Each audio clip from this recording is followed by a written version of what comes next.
Hello friends, রিম্পাস ওয়ার্ল্ডে তোমাদের সবাইকে আবারও অনেক অনেক স্বাগত। আজ চলে এসেছি আর একটা নতুন ভিডিও নিয়ে তোমাদের সাথে। তো আজকে আমি করে দেখাচ্ছি একটু চাউমিন। তো ছেলেকে আজকে টিফিনে কী দেবো ভাবছিলাম, তো চাউমিন ছিল, ভাবলাম চাউমিনটাই করে দিই, বেশ ভালো লাগবে খেতে। তো চাউমিন করার জন্য প্রথমেই আমি নিয়ে নিয়েছি এখানে জলের মধ্যে নুন আর একটু তেল দিয়ে আমি চাউমিনটাকে আগে সিদ্ধ বসিয়ে দেবো। আর এখানে আমি নিয়েছি A1 চাউমিন, এই যে দেখে নাও তোমরা। এই চাউমিনটা খুবই সরু হয় আর খেতেও বেশ ভালো লাগে, খুব লাইট ওয়েট টাইপের হয়। চাউমিন খেলে অনেক সময় হয় না পেটটা বেশ ভার হয়ে গেল, কিন্তু এই চাউমিনটা খেলে না খুব একটা ওরকম হয় না। আমার তো হয় না, কার কীরকম হয় আমি জানি না। এই দেখো এখানে চাউমিনটা আমি সিদ্ধ করে নিয়েছি। খুব বেশিক্ষণ সিদ্ধও করতে লাগে না, মানে একটু জলে জাস্ট ভাপিয়ে নিলেই হয়ে যায়। বেশি সিদ্ধ করলে আবার একদম গলে যায় চাউমিনটা, একদম দলা দলা হয়ে যাবে।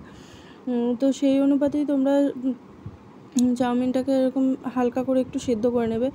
তো এখানে আমি একটু আলু দিয়ে করব, আর আমাদের বাড়ির চাউমিন মানে তো জানোই আলু তো দিতেই হবে, একটু আলু না দিলে ভালো লাগে না। আর ওপাশে আমি কড়াইতে বসিয়ে দিয়েছিলাম একটু লোটে মাছ। তো আজকে লোটে মাছ করব। লোটে মাছটা খেতে না আমার ছেলের খুব ভালো লাগে, দুজনেরই ভীষণ প্রিয় এই লোটে মাছের মানে এই তরকারিটা। তো এখানে দেখো আমি আলুটা ভেজে নিয়েছি একটু নুন আর সামান্য হলুদ দিয়ে। আমি এখানে কোনো রকম লঙ্কা ইউজ করছি না, কারণ আমার ছেলে একদমই ঝাল খেতে পারে না।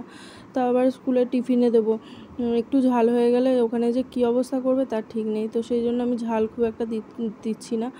আর এখানে দেখো পেঁয়াজ আর টমেটোটা একসাথে একটুখানি ভেজে নিচ্ছি। তো খানিকটা আমি তুলে রাখলাম পেঁয়াজ টমেটো দুটোই, কারণ আর অর্ধেকটা আমি এই যে ডিম দিয়ে ভাজবো পেঁয়াজটাকে। ডিম দিয়ে পেঁয়াজটাকে না ভাজলে না কেমন একটা ডিমের গন্ধ বেরোয়, আমার সেটা ঠিক ভালো লাগে না। তো সেই জন্য আমি ডিম দিয়ে আগে ভেজে নিলাম পেঁয়াজটাকে ভালো করে, আর খানিকটা পেঁয়াজ যেটুকু তুলে রেখেছিলাম এবার সেটাকে দিয়ে দিলাম। এবার আমি চাউমিনটা ওর মধ্যে দিয়ে এবার এর মধ্যে নুন আর একটুখানি চিনি দেবো। চিনি সামান্য একটু দেবো, চিনিটা দিলে না টেস্টটা একটু ভালো হয়। আমি দেখেছি, এর আগে আমি করতাম যে চিনি দেবো কেন, চিনি খুব একটা দিতাম না। তো আমি এর মধ্যে দিয়ে দিলাম একটু গোলমরিচ সস, আর এই দুটো দিয়ে নেড়ে তারপরে আমি একটু নুন চিনিটা দেবো। তো ওদিকে আমি মাছটাও একটু নেড়ে নিচ্ছিলাম, নাহলে যদি লেগে যায়, সেই জন্য এই দেখো আমি নুন আর চিনি দুটোই একটুখানি করে দিয়ে দিলাম।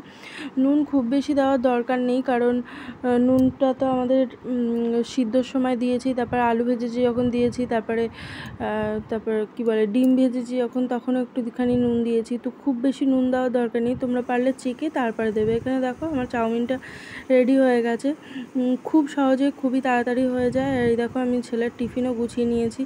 তো আজকের মতো ভিডিও এখানেই শেষ করে দিচ্ছি। Tata bye bye. ভালো লাগলে লাইক কমেন্ট শেয়ার করো, আমার চ্যানেলটিকে অবশ্যই সাবস্ক্রাইব করো। টাটা।